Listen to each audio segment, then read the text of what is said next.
Bonjour mes chers lions, je vous remercie de me retrouver pour cet horoscope du mois de décembre 2016. On est déjà en fin d'année, c'est le dernier horoscope de l'année. Et d'ailleurs, c'est la dernière fois que je vous présenterai cet horoscope à l'aide uniquement de la majeure du tarot de Marseille.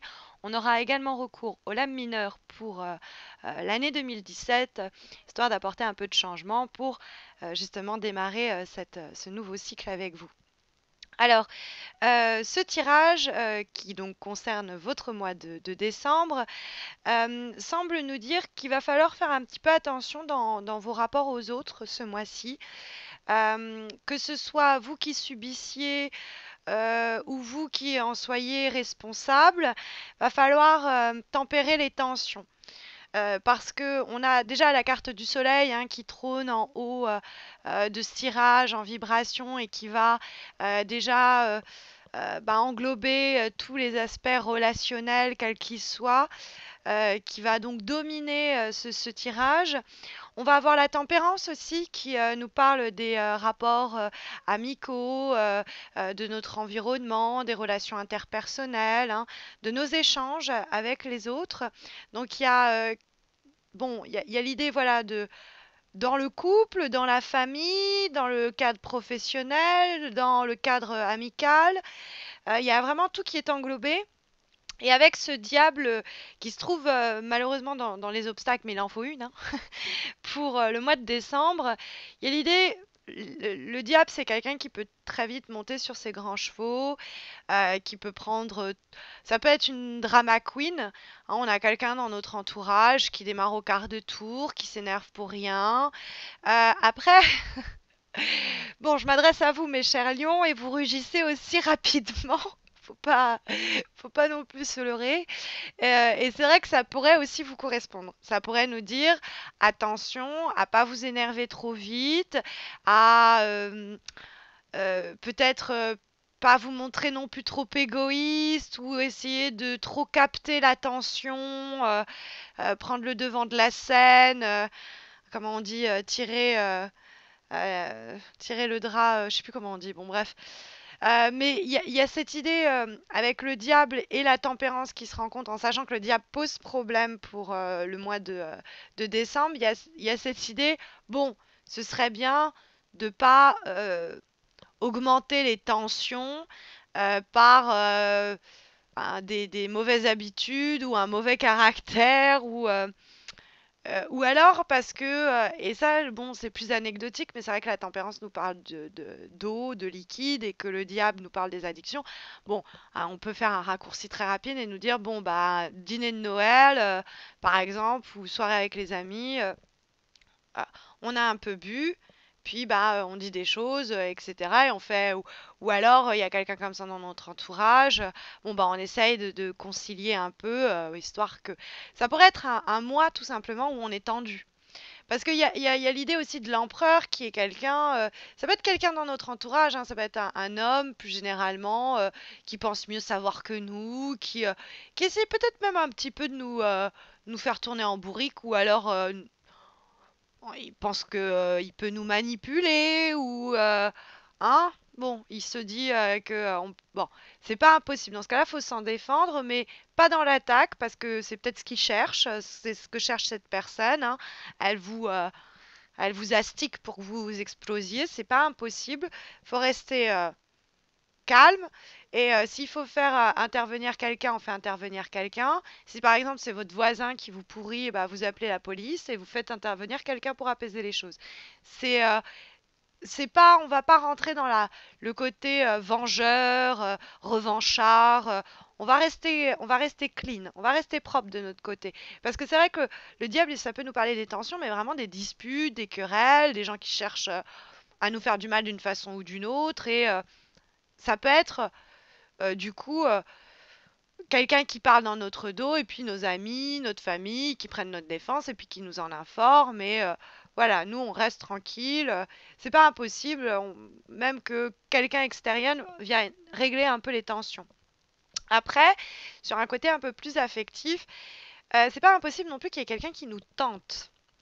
Alors quelqu'un, par exemple, qu'on rencontre parce qu'il y a le soleil, ou quelqu'un, on se rend compte que c'est pas que de l'amitié, quoi. et que c'est peut-être aussi de l'amour. Quelque chose qui oscille un peu entre les deux et on se pose des questions, on est attiré, on n'est pas sûr.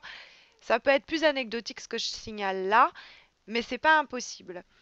Ensuite, la carte de l'empereur, c'est une carte qui nous parle du domaine professionnel. Donc elle va toujours être très encourageante pour poser ce qui va être les premières pierres, ce qu'on va dire, ce qu'on va appeler la base, les fondements d'un projet, d'une situation, d'une relation. Donc, mais on est volontaire, on a envie, il faut y aller, faut se faire confiance. Il y a ce côté, je suis sûre de moi. Mais c'est pas pour autant qu'on va jouer cavalier seul. Je pense qu'il y a quand même l'idée de travailler avec un collectif, avec d'autres personnes, intégrer une équipe. C'est peut-être pour ça aussi qu'il va y avoir des tensions, peut-être qu'il va y avoir des rivalités, de la compétition, ça nous parle juste de ça. Mais je pense qu'on va arriver à apaiser les choses et qu'on va s'y faire, on va trouver sa place.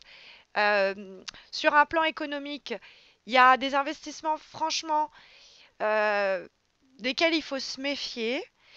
Il y a l'idée du diable, ça pourrait être ce que l'on pense être une bonne affaire ou on pourrait se faire flouer, quoi. Donc, restez vigilant à ce niveau-là. Alors, en dernière lame, comme je parlais de collectif, etc., la dernière carte, elle fait sens, puisque nous avons... Alors, la dernière lame, elle est issue du tarot Oshozen, qui est en fait une relecture spirituelle, philosophique des lames à la fois majeures et mineures du tarot de Marseille. Et donc là, nous avons la carte de la totalité. Alors, hop, que je vous montre. C'est trois personnes qui font du trapèze, donc qui sont dans le vide là. Et donc c'est l'équilibre que l'on trouve, mais ensemble. Et ils sont en même temps complètement à ce qu'ils font. Parce qu'il y en a un qui lâche l'autre et tout s'effondre. Donc après, il y a un peu... j'ai une expression un peu vulgaire en anglais qui me vient à l'esprit, mais je ne vais pas la dire. Mais il y a un peu l'idée, on se, on se recentre, hein, on cède pas à des tentations, des impulsions négatives, hein, des coups de colère. On reste focus, on se regroupe, on se recentre, hein, parce qu'on pourrait être du genre à, sur certains sujets, vaut mieux pas nous chercher parce qu'on démarre, quoi. Vous voyez un petit peu. Donc on pourrait peut-être encore une fois, hein, ça va être une période où on va se retrouver, la famille de cœur, la famille tout court, et faire attention à bien penser, voilà, je travaille avec les autres, je vis avec les autres, je partage avec un moment avec les autres, je ne suis pas en guerre, je cherche, voilà, le compromis, l'écoute, la bienveillance, parce que l'empathie de la tempérance n'est plus approuvée. C'est une carte qui a une certaine tendresse, je dirais même. Elle est bienveillante, hein, alors que le diable, il voit rouge. Ce serait le cas de le dire. Bon, et la carte de la totalité, c'est d'être pleinement dans l'instant. Il y a ça, il y a cette idée d'être complètement absorbé à ce moment que l'on passe, à cette action que l'on réalise, etc. Il y a une forme d'engagement presque et qui est assez belle parce que il y a quelque chose aussi qui nous relie comme ça aux autres. Parce que c'est, je vous disais, ils sont trois dans cette carte et ils forment une totalité. C'est-à-dire que de loin, on dirait un seul mouvement et en réalité, il est constitué de différents chaînons. Donc ça peut être vraiment humain, dans le sens où c'est dans une collectivité, dans un ensemble, qu'on arrive à s'épanouir. Et donc c'est pour ça qu'on a des cartes comme le soleil et la tempérance, trouver sa place d'empereur au sein de cette équipe, de ce couple, et arriver à progresser en mettant de côté les rivalités, les rancœurs, essayer d'améliorer tout ce qui fait un peu nos mauvaises habitudes et épouser ce mouvement pleinement, quoi. Il y a l'idée aussi sur la carte de la totalité euh, que on est complètement dans un sujet un peu différent en mettant de côté tout ce que je viens de vous dire, un sujet qui nous demande et qui requiert toute notre attention. Ça peut être une relation, ça peut être un challenge qu'on se lance à soi-même. Et il va falloir, si vous voulez, ne faire aucune concession. Mais c'est un peu entre soi et soi-même. C'est se dire, ok, je ne me restreins pas, je ne me limite pas et j'embrasse pleinement ce projet, cette idée, cette envie je ne fais qu'être ça, qu'être ce sentiment-là. Pas de place pour et si ou pour mais est-ce que vraiment l'idée d'embrasser quelque chose quoi. Et puis après, ce que la vie nous donne, on le prend aussi. Il y a cette la totalité, c'est de se dire que certaines choses arrivent à certains moments et on suit on suit aussi comment dire, l'essor, quoi, qui peut émerger du destin, des coïncidences, etc. Et puis après, le côté focus, hein, focus sur quelque chose, ça peut être focus sur éviter vraiment ce mois-ci de être totalement absorbé par le côté je vais arriver à gérer, à tempérer ça, parce que peut-être il y a une rencontre qui se joue importante le soleil et que on va arriver à équilibrer les choses parce que la tempérance est quand même la réponse pour le mois. Donc on se dirige vers ça sûrement. Voilà. Alors je vous retrouve à la fin du mois de décembre, mais plutôt aux alentours de Noël pour que vous ayez les horoscopes de l'année dans vos petits souliers, le 24 ou le 25. Vous pouvez me retrouver sur Facebook d'ailleurs si vous voulez une guidance un peu plus personnalisée. J'organise un concours gratuit, donc évidemment, pour remporter un tirage et qui pourra permettre de répondre à vos problématiques actuelles. Et puis, n'hésitez pas à vous abonner à ma chaîne YouTube si ce n'est pas encore fait. On atteindra à un moment ou un autre les 10 000 abonnés et on fêtera ça comme il se doit. Et puis, bah, je vous souhaite à tous et à toutes un très très bon mois de décembre et je vous dis à très vite, j'espère. Prenez soin de vous.